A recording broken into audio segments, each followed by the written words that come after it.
자, 오늘 이제 2021년도 주일 예배로서는 마지막 주일 예배입니다. 이제 또 수요 예배도 있고 송구영신 예배가 있습니다. 새벽 예배도 있고 주일 예배로서는 이제 우리 마지막 예배인데, 그래서 오늘 아까 제가 미리 말씀드렸던 12절에 있는 말씀을 제목으로 삼았습니다. 여호와께서 내게 주신 은혜를 무엇으로 보답할까? 예? 내게 주신 은혜를 하나님께 무엇으로 보답할까? 그런 주제로 말씀을 전하겠습니다. 이제 코로나 때문에 한 2년 동안 굉장히 힘든 시기를 지금 우리가 살고 있습니다. 그런 가운데서도 하나님의 은혜 가운데 우리가 이렇게 평안하게 살고 있는 줄로 믿습니다. 그런데 한 일생을 되돌아보더라도 한번 여러분 가끔씩 자기 인생을 되돌아보세요. 그러면 거기 하나님의 은혜의 자국이 있습니다. 은혜의 자국이 내가 잘나서 산 게 아니고 다 순간순간 하나님의 은혜입니다. 제가 몇 년 전에 이제 돌아가신 지 오래됐죠. 한경직 목사님 글을 읽다가 그분의 글 중에서 이 시편 116편 12절 말씀에 대해서 쓴 글을 읽고 큰 은혜를 받았어요. 근데 이분이 이제 이렇게 썼더라고요. 여호와께서 내게 주신 은혜를 내가 무엇으로 보답할까? 이것이 나의 심정입니다. 이렇게 쓰셨어요. 예? 그러니까 자기 한평생 목회를 하는데 여호와께서 내게 주신 은혜를 내가 무엇으로 보답할까 하는 이 심정으로 살아왔고, 그 심정으로 자기 목회를 했다는 거예요. 그래서 제가 그때 이걸 읽고 이 한 구절에 큰 은혜를 받았어요.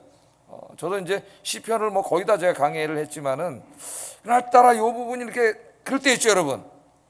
한 구절이 꽉 가슴에 와닿을 때가 있습니다. 하나님이 말씀을 하시는 거죠. 네 인생이 네가 잘나서 산 거냐, 다 내가 은혜를 베푼 거지, 이렇게 하는 깨닫게 하시는 거죠. 그래서 제가 그날 한 5년 전에 은혜를 받아가지고 그냥 은혜 받아서 금요일 날 한번 설교를 했어요. 제가 이 말씀을 중심으로 해가지고. 그래서 오늘 다시 여러분 생각은 잘 안 나시겠죠. 또 금요일이니까 많이 오시진 않았고, 하나님이 베풀어 주신 은혜를 한번 깊이 되돌아보면서 오늘 이 시간이 이 시인처럼 또 이 한경직 목사님처럼 내가 이 하나님의 은혜, 큰 은혜를 받았는데 내가 남은 인생을 나는 이 은혜 무엇으로 보답할까 하는 심정으로 남은 인생을 살아가시기를 주의 이름으로 축복합니다. 저도 길게 살진 않았고 저보다 연세가 많으신 성도님들이 이렇게 많으신데 벌써 한 60년을 살았더라고요. 이제 거의 짧은 60년을 이렇게 되돌아볼 때 진짜 그 어려서부터 쭉 생각을 해보면 다 하나님의 은혜였다는 걸 깨닫게 돼요. 순간순간 다 하나님의 은혜였구나, 그것을 깨닫게 되고, 어떨 때는 이제 혼자 잠이 안 와서 쭉 되돌아보다가 눈물을 흘릴 때가 있어요. 하나님 은혜 감사해서. 그래서 혼자 은혜 받는 거죠. 혼자 은혜를 받습니다. 오늘 이 시간이 여러분에게도 그런 시간이 되길 바라고, 이제 마지막 한 주간을 이렇게 보내고 있는데 기도하시면서 하나님의 은혜를 깨닫고 정말 하나님의 은혜에 내가 무엇으로 보답할까 하는 그런 마음으로 사시는 여러분 되기를 주의 이름으로 축복합니다. 자, 오늘 말씀을 한번 보겠습니다. 이 시인이 자신의 인생을 되돌아보면서 하나님의 은혜 감사하고 있는 시편이에요. 그래서 마지막 이 할렐루야로 끝납니다. 할렐루야, 은혜 받고, 여러분 그러면 어떻게 해요? 하나님께 할렐루야죠. 할렐루야. 은혜 받은 사람 항상 할렐루야예요. 사람들은 할렐루야 한번 해보세요. 할렐루야. 그러면 얼굴이 웃는 얼굴이 돼요. 할렐루야 이게 안 됩니다. 찡그리고 웃음이 나오겠어요. 할렐루야, 할렐루야 하면 할렐루야, 할렐루야, 그렇게 끝나요. 자, 3절부터 11절까지를 우리가 읽어보면은 시인이 감사하고 있는 그 내용이 기도응답이라는 걸 알 수가 있어요. 기도응답, 주로 여기에 기도응답입니다. 기도응답에 대한 시인의 간증이 3절에서 11절에 자세하게 고백되어져 있습니다. 어떤 기도의 응답을 하셨는가, 거기에 대해서 이제 저희가 쭉 간증을 하고 있는데, 어느 날 이 시인의 인생에 폭풍이 몰아쳐 왔습니다. 그렇죠. 우리 살다 보면은 내가 원하지 않는 어떤 일들이, 굉장히 고통스러운 일들이 내 인생에 확 찾아올 때가 있습니다. 그때 우리 너무 힘들죠. 너무 힘들어요. 이 시인에게도 마찬가지예요. 3절에 보면은 자기의 그 인생에 찾아왔던 폭풍에 대해서 이렇게 얘기합니다. 한번 읽어보겠습니다. 시작. 내가 환난과 슬픔을 만났을 때 여기 보면 시인은 자신이 처한 그 고통스러운 상황을 네 개의 시어로 이렇게 요약하고 있어요. 사망, 음부의 고통, 환난, 슬픔입니다. 그러니까 시편은 산문이 아니에요. 뭘 어떻게 고통스러웠던 걸 자세히 쓰지 않습니다, 시인들은. 그러나 자기가 그때 당했던 그 고통과 어려움을 정말 이렇게 확 눈으로 보기만 해도 느낄 수 있는 시어를 선택을 하겠죠. 그게 네 가지가 사망과 음부의 고통과 환난과 슬픔이에요. 어떤 일이 닥쳤는지 정확하게 알 수는 없지만 이 네 시어를 보면은 아마도 이 사람이 처한 그 고통이 생명을 위협하는 굉장히 힘든 고통이었다는 것을 우리가 알 수 있습니다. 죽음에 직면한 사람, 그 사람보다 더 고통스러운 일이 있을까요, 여러분? 죽음. 그런 어려움에 있었어요. 이 시인이 죽을 병에 걸렸었을 수도 있고 아니면 인간의 힘으로는 감내하기 어려운 그런 삶의 고통이었을 수도 있습니다. 우리도 그렇죠, 여러분. 이제까지 살아오시면서 그런 일들을 몇 번씩 우리가 다 경험하면서 그렇게 살아갑니다. 최근에 우리나라에 이제 이 자살하는 사람들이 늘어나고 있습니다. 여러분, 왜 자살하겠어요? 이 사람 왜 자살하겠습니까? 더 이상 살아갈 수 없을 만큼 힘든 고통이 자신에게 몰려왔는데 아무리 자기가 생각해봐도 이 고통으로부터 자기 스스로의 힘으로는 어떻게 빠져나갈 수 없다고 생각하기 때문에 죽는 거예요. 극단적인 선택을 하는 겁니다. 아무리 둘러봐도 또 나를 도와줄 만한 사람도 없고 내 힘으로는 도저히 어떻게 여기서 나갈 수 없다고 느낄 때 사람은 극단적인 선택을 하게 됩니다. 지금 이 시인이 그와 같은 고통 가운데 있어요. 8절에 보면은 자기의 삶이 눈물로 가득 찼다 이런 얘기를 합니다. 8절 한번 읽어보겠습니다. 시작. 성경보 읽어보세요. 시작. 내 발을 넘어짐에서 건지셨습니다. 내 눈을 눈물에서 건지셨다고 하는데, 그러니까 하루 종일 눈물 가운데 산 거죠. 사망과 음부의 고통과 환난과 슬픔과 눈물, 그것이 이 사람의 그 당시 이 사람을 대변하던 그런 상황이었습니다. 그런데 그렇게 어려움 속에 있는데 자기 힘으로는 벗어날 수 없는 거예요. 제가 요새 이효령 선생 얘기를 하는데 이제 암에 걸려 가지고 죽음을 앞두고 있는데 병원 치료는 스스로 이제 포기하고 이제 자기가 스스로 병을 이겨내면서 마지막 자기 사명을 다하는데 지금 이제 그 생명에 대한 책을 쓰고 있더라고요. 보니까 자기가 자기 죽음을 경험하면서 체험하면서 쓰는 거예요. 그런 사람은 없습니다. 지금까지 인류의 역사 속에서. 그런데 그걸 하고 있어요. 그래서 이 누구에게나 우리는 다 죽음이 닥쳐오죠. 그러나 아무도 준비하지 못한 채로 죽음을 맞이하는데 거기에 대해서 자기가 그래도 쓰는 거죠. 죽음에 대해서. 이제 아마 곧 나올 거예요. 생명인가 뭔가 새로 나올 텐데, 근데 이분이 지금 이제 살아계신 동안에 이 제자인 김지수라고 하는 그 여성 작가가 있는데 이분이 화요일마다 찾아가 가지고 인터뷰를 하면서 이제 그 인생의 중요한 주제들에 대해서 쓴 것이 책으로 나왔습니다. 그래서 제가 이제 최근에 그 책을 읽었는데요. 이 책에 보면은 제자인 이 김지수 작가가 죽음을 앞두고 있는 이효령 선생에게 묻습니다. 공포는 없으십니까? 선생님, 공포는 없으세요? 그러면 죽음에 대한 공포를 말하는 거죠. 이제 하루하루 죽음, 아침에 죽을지도 모르고 저녁에 죽을지도 몰라요. 암으로 막 통증과 싸우고 있는데 공포는 없냐? 죽음에 대한 공포는 없냐? 그렇게 이제 묻습니다.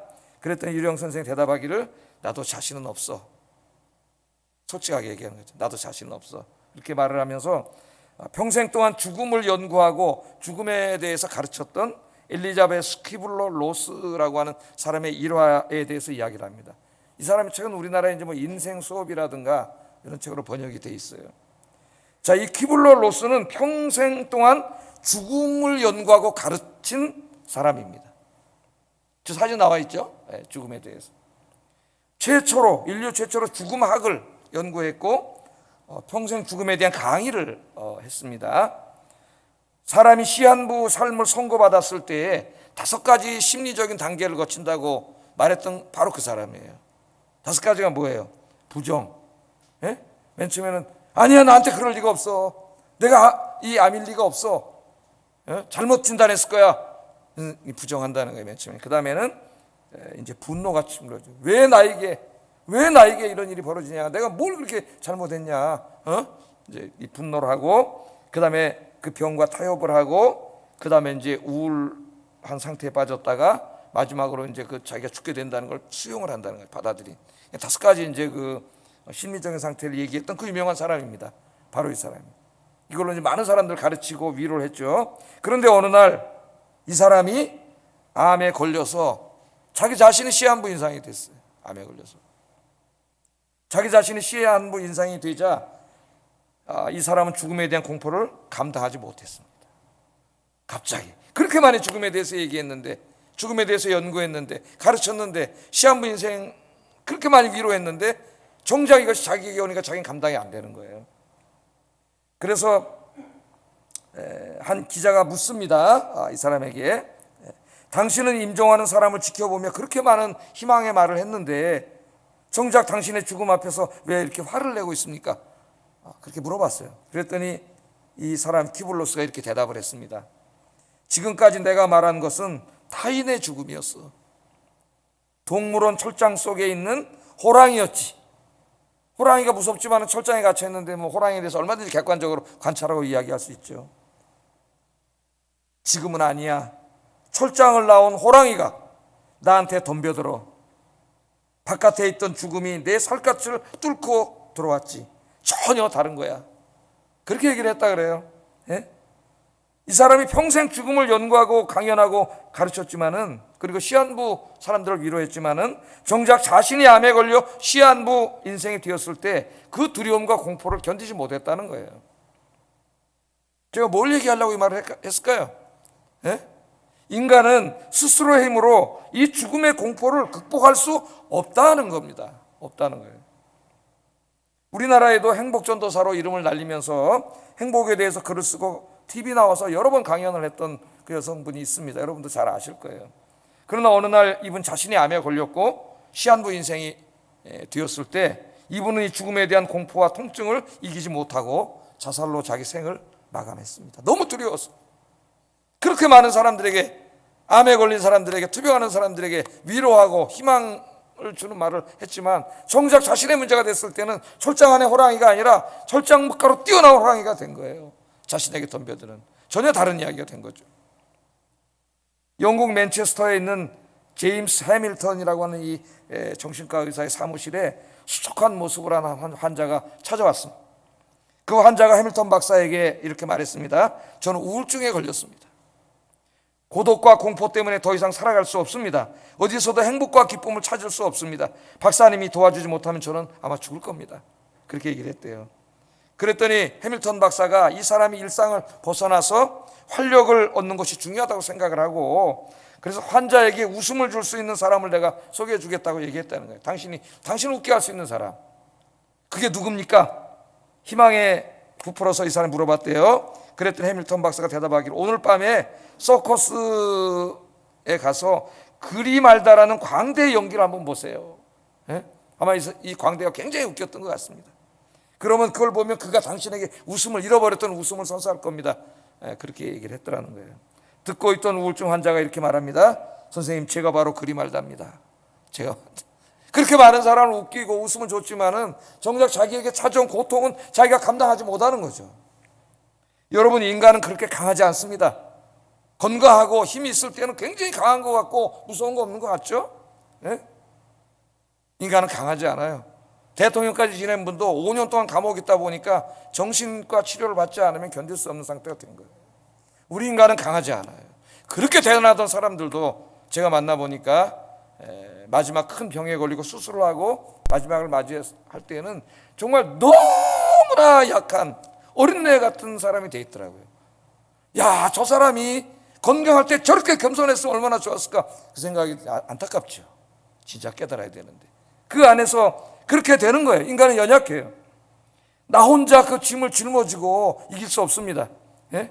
고통의 철학자, 그 위대하다고 하는 니체도 그렇게 말했죠. 고통을 두려워하지 마세요. 예? 인간에게 고통을 회피하려고 하지 마세요. 그런 찾아오는 자기 운명의 고통, 그 쓰나미를 받아들이세요.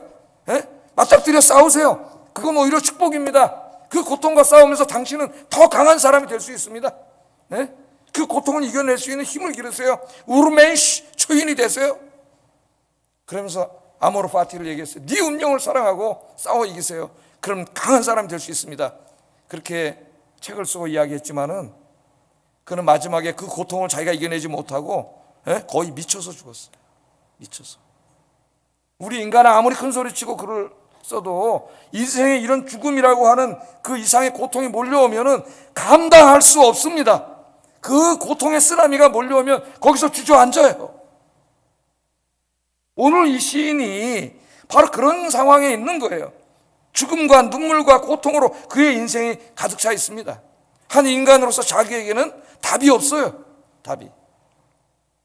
그러나 시인은 좌절하지 않습니다. 오늘 말씀해 보면 자살하지 않습니다. 그는 하나님을 붙잡았습니다. 포기하지 않고 하나님께 기도드렸습니다. 기도하는 사람은 희망이 있다. 할렐루야. 왜?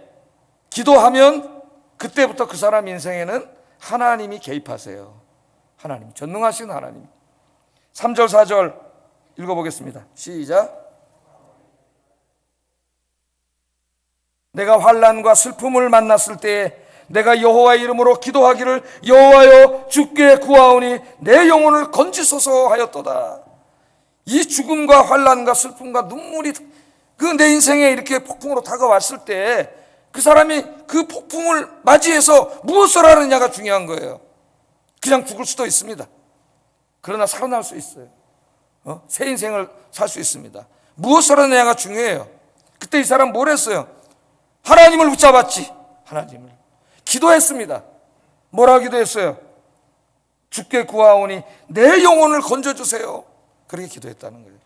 여기 내 영혼을 건져달라 그러니까 우리가 신약 성경 읽는 것처럼 내 영혼을 구원해서 천국 가게 해주세요, 그런 기도가 아니에요. 여기 내 영혼을 구해달라는 말은 하나님 살려주세요, 그런 말이에요. 살려주세요.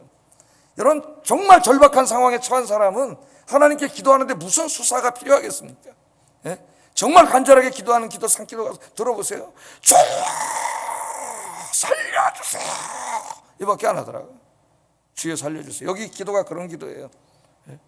그래서 이 시편 주석을 썼던 김정우 교수는 이 부분을 주석하면서 사람의 가장 진실한 기도는 죽음을 앞둔 기도라 그래요. 가장 절박하고 가장 절실하고 가장 진실한 기도, 세상의 모든 것들 쳐다보지 않고 오직 하나님께만 집중하는 기도를 드릴 때는 죽음을 앞둔 때라 그래요. 죽음을 앞둔. 그 문제, 그 고통이 삶과 죽음을만 왔다 갔다 하게 하는 문제일 때 그때 진짜 하나님 앞에 무릎 꿇는 거죠. 근데 하나님은 우리가 보통 때도 그렇게 기도하기를 원하세요. 여기 때와 기도라는 이 두 시어가 중요합니다. 때는 고통의 때예요. 절망의 때, 좌절의 때. 기도는 그때 뭘 했느냐는 거예요. 그때 뭘 했느냐. 여러분 뭘 하고 있습니까? 이 코로나 2년의 절망과 좌절의 때에 여러분은 뭘 하고 계세요? 어떻게 살고 계세요? 오늘 시인처럼 하나님을 찾고 하나님을 붙잡고 기도하시는 여러분 되기를 주의 이름으로 축복합니다. 여호와여 주께 구하오니 내 영혼을 건지소서. 여러분들 이렇게 기도하세요. 하나님 앞에 절박하게 기도하세요. 절실하게 하나님 앞에 기도하세요. 기도에 소망이 없습니다. 기도하면 전능하신 하나님이 붙잡아 주실 줄로 믿습니다. 어떤 일이 벌어졌을까요? 기도했더니 죽음과 사망과 환난과 눈물밖에 없었는데 어떤 일이 벌어졌어요? 5절 6절 한번 읽어보겠습니다. 시작. 여호와께서는 순전한 자를 지키시나니 내가 어려울 때 나를 구원하셨도다. 아멘. 하나님 어떤 분이에요? 은혜로우시며 의로우시며 우리 하나님은 긍휼이 많으신 하나님이시다. 여러분들 그렇게 생각하십니까? 그렇게 하나님을 생각하면서 묵상하면서 사십니까? 여러분, 우리 인생에 제일 중요한 게 뭔지 아세요? 신앙생활에 하나님이 살아계시고 존재하시는데 그 하나님의 살아계신과 존재하심을 내가 느끼고 사느냐 하는 거예요. 느끼고. 여러분 느끼고 사세요. 대부분의 사람들이 머리로만 하나님을 믿지 하나님이 이 우주에 충만하시고 내가 어디에 가든지 나와 함께 계시고 이 예배에 임재 계신다는 것, 그 하나님을 느끼지 못해. 그게 불행이에요. 그게 영적으로 죽어있기 때문에 느끼지 못해요. 영적인 감각이 다 무뎌졌기 때문에. 이 사람은 하나님을 찾습니다. 하나님은 은혜로우시며 의로우시며 우리 하나님은 긍휼이 많으시고 내가 이 고통에 있을 때 나를 구원하시는 하나님입니다. 할렐루야. 이게 믿음이잖아요. 믿음이 없는 사람은 그냥 쓰러져서 끝이에요. 인생이 못 일어나요 여기서. 그러나 하나님을 붙잡고 일어나는 거예요. 8절도 보면 주께서 내 영혼을 사망해서 내 눈을 눈물에서 내 발을 넘어짐에서 건져 주셨습니다. 할렐루야. 시인이 이 하나님을 체험했습니다. 눈물로 하나님 앞에 기도했을 때에 하나님이 그 기도를 들으시고 그 눈물을 닦아주셨어요. 여러분, 하나님 앞에서 많이 울라고 그러잖아요. 내가 딴 데 가서 울지 말고, 우울해서 울지 말고 슬퍼서 울지 말고 하나님 앞에 가서 우세요. 하나님 앞에서 눈물을 흘리면 그 눈물이 씨앗이 돼서 여러분의 인생을 새롭게 살립니다. 시편은 눈물로 시작해서 할렐루야로 끝나요. 시편이 1편부터 150편까지 있는데 시편 1편이 시편으로 들어가는 문이에요. 여호와를 경외하는 자는 복이 있다고 하는, 그래서 그 문을 들어가면은 그 다음에 첫 번째 나오는 게 고난이에요. 고난이에요. 그리고 시편의 제일 마지막에 5편은 다 할렐루야로 끝나는 시편이 모아져 있어요. 오늘 시편도 할렐루야로 끝나지만은 그게 뭐예요? 고난 속에 하나님을 찾아가서 무릎 꿇고 눈물로 기도한 사람은 다 할렐루야로 끝난다는 거야. 할렐루야. 그렇게 편집을 해놨어요. 시편 1편부터 150편은 전체적으로 읽으면 그렇게 되어 있습니다, 여러분. 그러나 그 슬픔과 고통 중에 계속 울기만 하고 절망 속에 있으면 할렐루야를 할 수가 없어요. 계속 그 인생이 빠져 들어가는 거예요. 누구에게나 눈물 골짜기를 지날 때가 있습니다. 한치의 앞도 보이지 않을 때가 있습니다. 명심하세요. 끝이 아니에요. 왜 끝이 아닐까요? 하나님이 살아계시잖아요. 하나님이. 믿습니까? 하나님이 여러분과 함께 계세요. 그 하나님을 느끼지 못하니까 문제예요. 오죽하면 요한계시록에 문을 두드린다 그랬겠어요. 하나님 우리 안에 들어오셔서 우리를 위로하시고 말씀하시고 싶은데 문을 닫아놓고 있으니까 하나님이 문을 두드린다 그러냐. 쿵쿵쿵 문을 두드려. 라오디게아 교회 성도들에게 한 말이에요. 믿지 않는 사람에게 한 말이 아닙니다. 시인은 이 기도 응답의 체험을 통해서 하나님께서는 우리의 기도에 응답해 주신다는 것을 체험하게 됐어요. 체험. 1절에 보면 여호와께서 내 음성과 간구를 들으심으로, 2절에 내 그 귀를 내게 기울이심으로, 내가 기도할 때 이렇게 하나님 귀를 기울이신다. 그래서 이 기도를 체험한 다음에 2절에 보면 뭐라고 얘기합니까? 그의 귀를 내게 기울였으므로 내가 평생에 기도하며 살겠습니다. 여러분, 이 기도는 하나님의 살아계심과 존재하심을 내가 느끼고 체험하는 가장 중요한 신앙의 통로입니다. 기도하면 하나님이 응답하세요. 너무 신기하게 하나님이 응답하세요. 그때 우리는 깨닫게 되죠. 기도가 설교를 통해서 그냥 듣고 배운 게 아니고 그 기도의 응답을 내가 직접 체험하는 거예요. 그래야 믿음이 성립됩니다. 여러분, 오늘도 기도에 대해서 기도하면 응답하신다고 하는 말씀을 설교로만 듣고 흘려버리면 그게 아무 의미가 없는 거예요. 그 말씀을 묻고 기도하면 시인처럼 정말 살아계신 하나님, 응답하시는 하나님을 체험하게 될 줄로 믿습니다. 신앙은 말씀 위에서 기초를 두고 자라야 되지만 그러나 그것만 가지고 온전한 신앙이 이루어지지 않아요. 그 말씀이 가르치는 하나님을 자기의 삶 속에서 실존적으로 체험하는 게 중요해요. 어떻게 보면 우리는 실존주의자들의 대부분의 신학을 우리는 받아들이지 않지만 이 부분은 굉장히 중요한 것으로 받아들여야 합니다. 하나님을 믿고 기도하는 것은 무슨 신학적인 얘기하는 게 아니에요. 이건 실존이야, 실존. 우리 인생에 매일매일 하나님을 만나고 체험하는 굉장히 중요한 거예요. 여러분 그렇게 살고 계십니까? 그렇게 살 수 있기를 주의 이름으로 축복합니다. 그래서 시인이 뭐라 그래요? 1절에 가면은 여호와께서 내 음성과 내 간구를 들으심으로 내가 그를 사랑합니다. 그렇잖아요. 제가 거꾸로 이렇게 시편에 올라가 본 거예요. 내가 주님을 사랑합니다. 이게 입에 바르는 소리가 아닙니다. 그냥 사랑합니다 그게 아니에요. 진짜 자기가 죽게 생겼는데 자기 기도를 들으시고 구원해 주신 하나님의 은혜를 생각하고 그 이후로 계속 하나님 앞에 기도할 때마다 응답해 주신 하나님을 생각하면서 하나님 내가 주님을 사랑합니다 하는 이 깊은 곳에서 우러나오는 그런 사랑의 고백이, 이 고백이 여러분에게 있기를 주의 이름으로 축복합니다. 하나님은 살아 계시고 항상 여러분 곁에 존재하고 계셔요. 그래서 하나님의 이름은 야훼입니다. 야훼, 여호와. 여호와 무슨 뜻이라 그랬어요? 동사, 이름은 명사에 다 명사인데 하나님의 이름은 동사에서 왔어요. 야훼. 야훼는 비동사라 그랬죠. 비동사. 히브리 말이 비동사예요. 존재한다는 말이에요. 1번 뜻이. 하나님은 존재하셔요.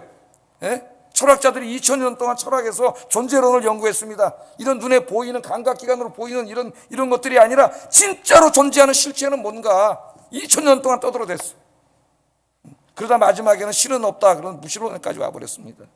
하나님이 존재하시는데, 살아계시는데, 그분은 우주를 창조하셨는데 하나님 존재하심을 기도를 통해서 늘 체험하고 느끼고 살아가시기를 주의 이름으로 축복합니다. 그러면 우리는 하나님을 사랑하게 되고, 또 기도하게 되고, 응답받게 되고, 또 하나님을 사랑하게 되고, 이런 신앙의 선순환이 이루어지는 거예요. 선순환이. 자, 이렇게 하나님의 은혜에 대해서 이야기를 한 거죠. 그러면서 12절에 보면은 이 놀라운 하나님의 은혜를 자기가 받았잖아요. 예? 여러분 살다 보면 그럴 사람 있죠? 어떤 분이 굉장히 자기에게 은혜를 베푼 사람이 있습니다. 많은 도움을 주고. 그럼 여러분 마음속에 어떤 마음이 생겨요? 굉장히 감사한 마음이 생기고, 그 은혜를 내가 어떻게 좀 보답해야 되겠다 그런 마음이 생기겠죠. 그 마음이에요. 바로 이 마음이, 우리 그 신앙생활을 하는 우리들의 마음이, 하나님에 대한 마음이 바로 그 마음으로 신앙생활을 해야 된다는 거예요. 12절 한번 읽어봅니다. 시작. 내게 주신 모든 은혜, 하나님의 은혜, 모든 은혜를 이날 깨닫게 된 거예요. 어느 날 그렇죠? 깨닫게 될 때 눈물이 나옵니다. 너무 감사하죠. 그때 생각한 거죠. 다짐한 거죠. 아, 내가 이렇게 하나님의 많은 은혜를 받고 사는데, 그렇다면 나는 남은 인생을 하나님께 무엇을 드리며 살 것인가, 무엇으로 보답하며 살 것인가. 이 부분을 읽다가 이제 그 훌륭하신 한경진 목사님이 은혜를 받고, 그분도 내 남은 인생은 하나님의 은혜에 보답하는 삶을 살아야 되겠다, 그렇게 한 것이고, 저도 마찬가지고, 여러분에게도 오늘 깨달은 은혜가 있기를 주의 이름으로 축복합니다. 우리는 정말 많은 하나님의 은혜를 받고 살았어요. 단순히 기도 응답만이 아니라, 어려움 속에서 나를 구원해 주신 것만이 아니라, 더 궁극적인 은혜는 죄악 가운데 죄 짓고 살다가 죽어서 지옥 갈 우리들을, 그 외아들을 보내주셔서 하나님이 구원해 주시고 죄 용서해 주시고 우리들을 구원해 주신 줄로 믿습니다. 날마다 이 코로나의 이 어려운 속에서도 수없이 많은 위험과 질병이 우리의 생명과 목숨을 노리는 가운데서도 우리 하나님 날마다 함께 계시고, 졸지 아니하시고 주무시지 아니하시고 하나님이 지켜주셨잖아요.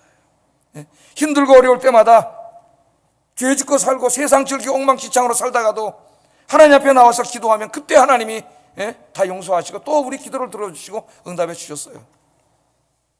모든 것이 하나님의 은혜입니다. 이 은혜를 깨닫고 오늘 뭐라 그러느냐, 내가 무엇으로 보답할까? 그 다음에 나온 말이 13절에 보면 내가 구원의 잔을 들고 여호와의 이름을 부르겠습니다. 그 말은 뭐예요? 온 백성 사람들 앞에서 나를 구원하신 이 하나님의 이름을 높이겠다는 말이에요. 높이겠다는 말. 여기 이제 보면 구원의 잔을 들고, 여기 잔이 있어서 다행이에요. 구원의 잔을 들고. 이 시의 이 심상을 어디서 가져왔느냐는 뭐 주석학자들에 따라 좀 다를 수 있습니다. 제사에서 가져왔다는 말도 있고 여러 가지 말이 있지만, 저는 잔치집에서 가져왔다고 생각을 해요. 여러분 잔치집에 가면 어떻게 해요? 주인이 그 큰 이제 덕이 많은 주인이 잔치를 베풀면 그 잔치에 초대받고 참석한 사람들이 잔을 들죠. 그거에 탁 들으면서 건배하면서 뭐라 그래요? 이분을 만수무강을 기원하고 이 사람의 이름을 높이고 감사를 표시하고 그러잖아요. 건배잖아요. 건배. 연말이 돼서 건배를 많이 해야 되는데 이제 코로나 때문에 지금 술 건배를 못 하잖아요. 그거는 다행이다는 생각이 다행이다. 구원의 잔을 높이 들고, 근데 이 잔이 안에 술이 담긴 게 아니라 뭐가 담겼어요? 하나님이 내 인생에 베풀어 주신 구원이 잔뜩 담겼어. 은혜가 담겨 있어요. 이 구원의 잔을 높이 들고 사람들 앞에서 하나님의 이름을 높이는 거죠. 내 인생에 베풀어 주신 이 하나님, 놀라운 하나님의 은혜를 높이는 거예요. 하나님을. 그게 바로 간증이고 그게 전도입니다. 내가 이제는 하나님 베풀어 주신 은혜를 잊지 않고 내 입술을 통해서, 삶을 통해 하나님을 높이면서 살겠습니다. 그런 고백이에요.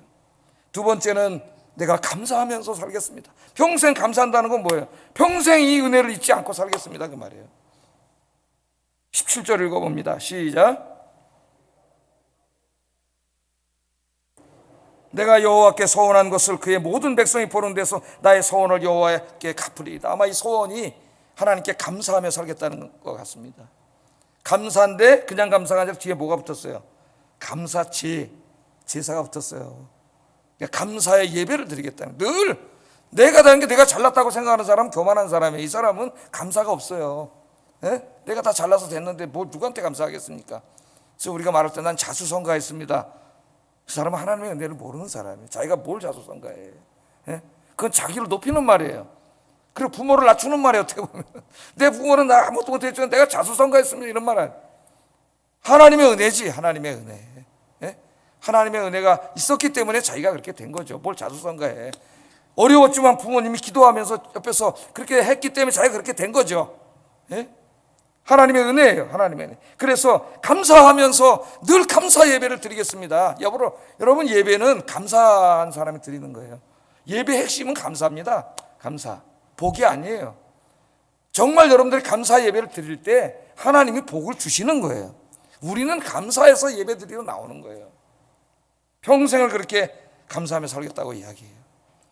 그리고 마지막으로 뭐냐 하면은 남은 인생을 나는 이제 나를 위해서 살지 않고 하나님을 위해 살겠습니다. 내가 하나님의 종이 돼서 종으로 살겠습니다. 여러분 종 노릇하고 싶은 사람이 어디 있습니까? 하나님의 종이 되겠다 그래요. 16절 한번 읽어보겠습니다. 시작. 주의 종이라. 아멘. 종은 자기 마음대로 하는 사람이 아니에요. 그래서 종 다 싫어해요. 자유 아니면 죽음을 달라. 프랑스 대혁명의 구호 아닙니까? 예? 요즘 코로나 때문에 우리 자유가 조금씩 제한당하고 이럴 때 우리 얼마나 힘들어요. 지금 서구 유럽은 다 마스크 벗어 던지고 국가가 뭔데 우리한테 마스크 써라 말아라 뭐 하느냐 이 자유에 대해서 외치고 있습니다. 예?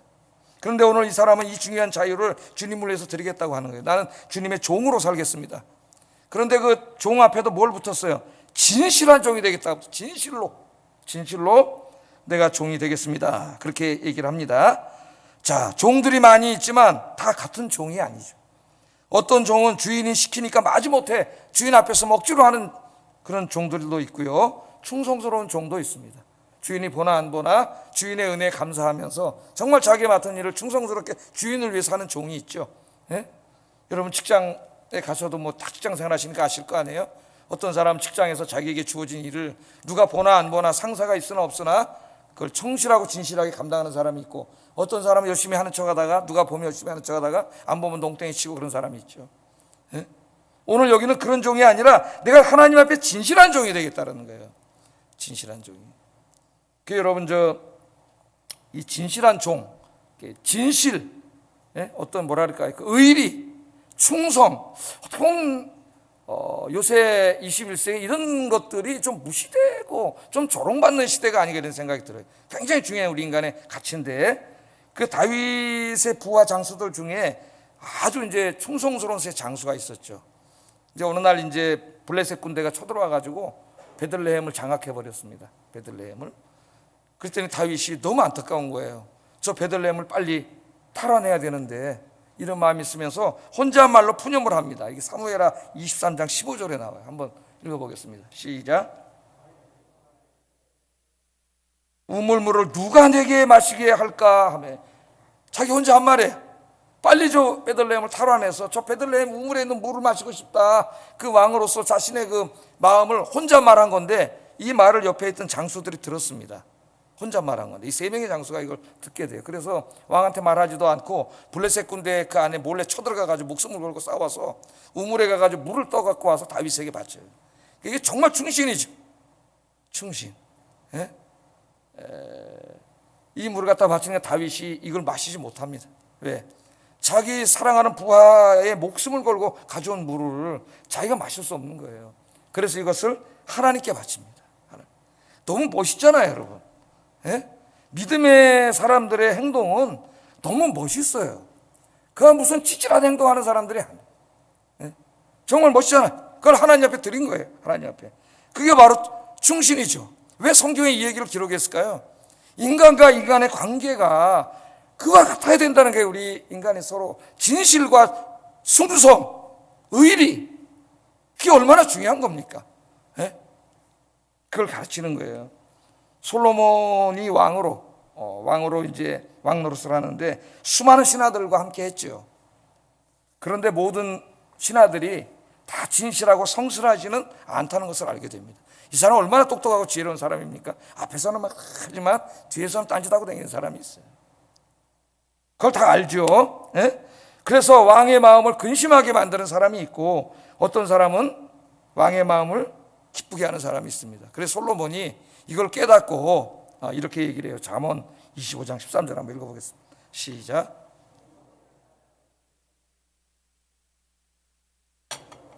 능히 그 주인의 마음을 시원하게 한다. 얼마나 멋있습니까, 여러분? 네? 가을에 농사하고 추수할 때는 이 이스라엘 땅은 덥단 말이죠. 그러니까 그 추수할 때 얼마나 더워요. 갈증이 막 생기잖아요. 그때 얼음 냉수 한 그릇 딱 갖다 주면 그걸 마시면 얼마나 시원합니까? 시원하죠. 이거 여름에 설교를 했으면 아주 더 좋았습니다. 한 그릇 시원하잖아요. 네? 그 얘기를 하면서 뭐라 그래요? 충성된 사자는 그를 보낸 이에게 마치 추수하는 날에 얼음 냉수 같아서 능히 그 주인의 마음을 시원하게 하느니라. 그러니까 어떤 사람은 자기와 함께 일하지만 정말 왕의 마음을 시원하게 하는 사람이 있고, 어떤 사람 앞에서만 신용하고 뒤에 가서 딴짓하고 이런 사람이 있다는 거죠. 그러면서 솔로몬이 깨달은 거예요. 나는 하나님 앞에 어떤 사람인가? 나는 정말 하나님의 마음을 시원하게 하는 사람인가? 여러분 어떠세요? 하나님을 근심하고 염려하게 하는 사람인가? 오늘 시인은 얘기합니다. 나는 진실한 종이 되겠습니다. 진실한 종이. 여러분 하나님의 은혜를 기억하면서 남은 인생을 주님의 종이 되어서 주님이 맡겨주신 일들을 진실하게 감당하시는 여러분 되시기를 주의 이름으로 축복합니다. 기도하겠습니다. 자, 말씀을 요약하고 두 가지를 기도의 제목으로 삼겠습니다. 인생에 힘든 일들이 있겠지만은 하나님을 의지하고 기도하며 살게 하소서.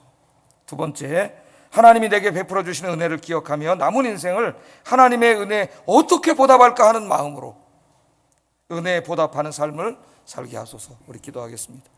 사랑과 은혜가 충만하신 아버지 하나님 감사합니다. 오늘 시편 116편 말씀을 묵상하면서 12절을 오늘 설교의 중요한 주제로 삼았습니다.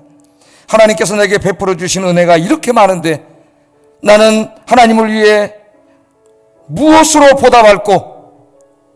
이 시인이 그렇게 고백했습니다. 이것이 이 사람의 마음이었고 한경직 목사님의 마음이었고 오늘 우리 모두의 마음이 되도록 하나님 인도하여 주시옵소서. 인생을 살다 보면 힘들고 어렵고 고통스러운 일들이 많이 있겠지만 좌절하지 않고 절망하지 않게 하시고 살아계신 하나님, 늘 내 곁에 존재하시는 하나님을 느끼고 하나님 앞에 기도하여 구원의 하나님을 체험하는 저희들이 되게 하여 주시고 그 은혜를 체험하면서 그 은혜에 한없이 감사하고 감격하며 하나님을 위해 나는 무엇을 드릴까? 무엇으로 보답할까? 하는 마음을 갖고 살게 하여 주시옵소서. 예수님 이름으로 기도드립니다. 아멘.